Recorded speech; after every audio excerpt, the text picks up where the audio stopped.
नमस्कार, मी अर्चना. गावकडच्या रेसिपी या चॅनलवर तुमचं स्वागत. आज मी तुम्हाला कच्च्या टोमॅटोची चटणी किंवा भाजी बनवू शकतो इथे दाखवणार आहे. तर पूर्ण व्हिडिओ पहा. रेसिपीला सुरुवात करूया. इथे मी कच्चा टोमॅटो बारीक असा कट करून घेतलेला. इथे मी हिरवी मिरची घेतलेले, शेंगदाणे आणि लसूण. शेंगदाणे कच्चेच घेतलेले. मिक्सरच्या भांड्यात टाकू. यामध्ये चवीनुसार मीठ. सगळं साहित्य मिक्सरला असं सुक्कच असं फिरून घ्यायचं. मिक्सरला बारीक करून झालेलं. भांड्यामध्ये तेलामध्ये टोमॅटो टाकायचे. लगेच साहित्य टाकायचं वाटण केलेलं. थोडीशी हळद.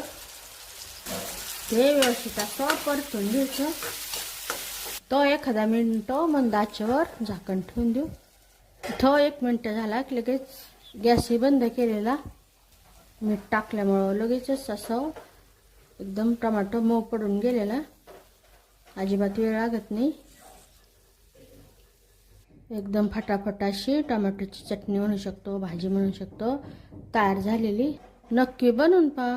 रेसिपी आवडली तर चॅनलला सबस्क्राईब करा. चॅनलवरच्या बाकी रेसिपी जी आवडल्या तर त्यांनाही लाईक करा.